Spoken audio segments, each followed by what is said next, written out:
நாராயணாய. ஆண்டாள் திருவடிகளை சரணம்.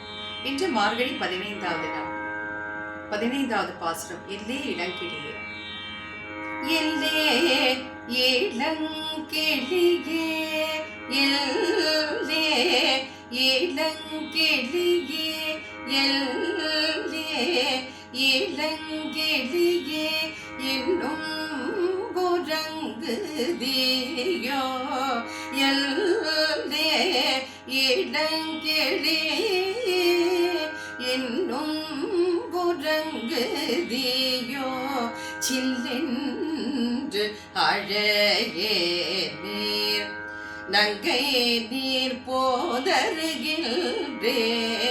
வல்லையுன் கட்டுரைகள்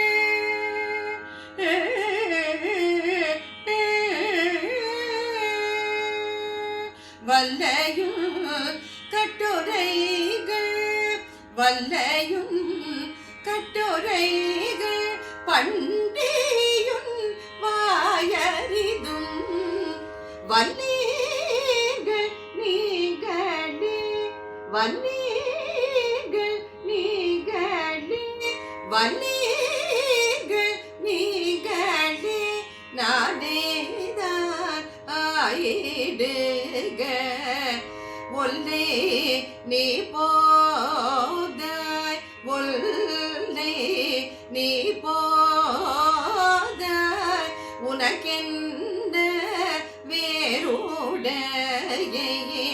எல்லாரும் போதாரோ, போதார் போதென்னிக்கொள், எல்லாரும் போதாரோ, போதார் போதென்னிக்கொள், வல்லாதே கொன்றாதே,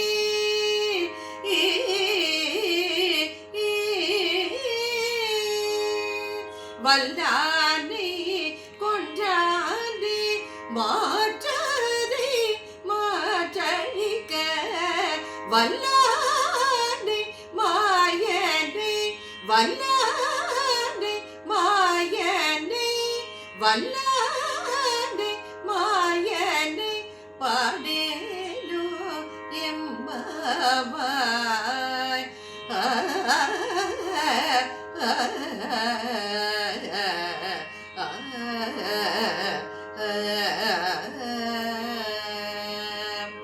இந்த திருப்பாவையில கூட ஆண்டாள் உறங்கிக் கொண்டிருக்கிற, உறக்கத்திலிருந்து முழிச்சு கொண்ட தோழி, உறக்கத்திலிருந்து முழித்து கொண்ட தோழியும், உள்ளே இருந்து அந்த உறக்கத்திலிருந்து எழுந்த தோழியும், வெளியில ஆண்டாள் அவர் தோழிகள் ஒருத்தருக்கு ஒருத்தர் வேடிக்கைய கலாய்க்கிற மாதிரி ரொம்ப அழகாக இந்த திருப்பாவை ஆண்டாள் எழுதியிருக்கா. இதுதான் அந்த 15வது பாசுரத்தோட ஆண்டாள் தோழிகளை எழுப்பும் படலம் முடியாது. 16வது பாசுரத்திலிருந்து திருப்பாவிலிருந்து ஆண்டாள் எல்லா தோழிகளும் அழைத்துக் கொண்டு நந்தகோபாலனுடைய அரண்மனைக்கு போறார். இப்ப இந்த தோழி எப்படி எழுப்புறான்னு பார்க்கலாம். எல்லே இளங்கிளியே, இன்னும் உறங்குதியோ, ஹலோ அப்படிங்கிற, எல்லோ எல்லே எல்லே இளங்கிளியே, ஹலோ எல்லே இளங்கிளியே, அழகான இளமையான கிளியே, இன்னும் உறங்குதியோ, இன்னும் உறங்கிக் கொண்டிருக்கிறாயே அவ சொல்றா. நான் எப்போ நீங்க வாசல்ல உங்களை குரல் கேட்ட உடனே எழுந்துட்டேன், சில்லுன்னு காது கொடையிற மாதிரி அழைக்காதுங்க. உடனே அவ சொல்றா, நாங்க அழைக்கிறதெல்லாம் இருக்கட்டும், நீ என்ன சொன்ன, என்ன பேச போற எங்களுக்கு முன்னாடியே தெரியும், வல்லே என்ன முன்னாடியே பேச போற அது எங்களுக்கு முன்னாடியே தெரியும் சொல்ற. வெளியில ஆண்டாலும் அவன் தோழிகளும் சொல்றா. உடனே தோழி உலகத்திலிருந்து முடித்து கொண்ட தோழி சொல்றா, சரிப்பா நீங்களே வாய பேச்சுல ரொம்ப கெட்டிக்காரியாவே இருந்துட்டு போங்க, நான் உங்க முன்னாடி தோற்றோளாக இருந்துட்டு போகிறேன். அதெல்லாம் சரி, வெளியில எல்லாரும் வந்துட்டாங்களா, எல்லா தோழிகளும் வந்தாச்சான்னு கேட்கிறா. ஆண்டாள் சொல்றா, உனக்கு என்ன வேற வேலை, உடனே எழுந்து வா, வெளியில எல்லா தோழிகளும் இருக்கா, எவ்வளவு பேர் இருக்கா, நீயே எண்ணிக்கொள் அப்படின்னு சொல்றா.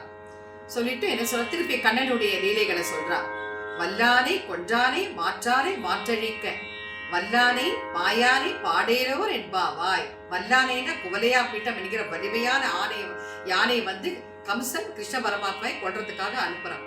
அதை அழித்தவனும், மாற்றாரை மாற்றழிக்க, வல்ல எதிரிகளை எல்லாம், அதான் எதிரிகளை எல்லாம் அழிக்கிற திறமை, அப்பேற்பட்ட வலிமை பொருந்தி அந்த மாய கண்ணனை பாடுவதற்கு எங்களோட எழுந்து வா, எந்தவங்களோட சும்மா ஆர்கியூ பண்ணிட்டு இருக்காத, எழுந்துவான்னு செல்லமா ஆண்டாள் தோழிகளோட அந்த இன்னொரு தோழியை எழுப்புறா. இதுதான் இந்த இந்த பாசுரத்தினோட விளக்கம்.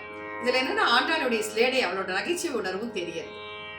இதில் இந்த திருப்பாவையோட ஆண்டாள் தோழிகளை எடுப்பும் படலம் முடிவடைகின்றது. ஓம் நமோ நாராயணாய. ஆண்டாள் திருவடிகளே சரணம்.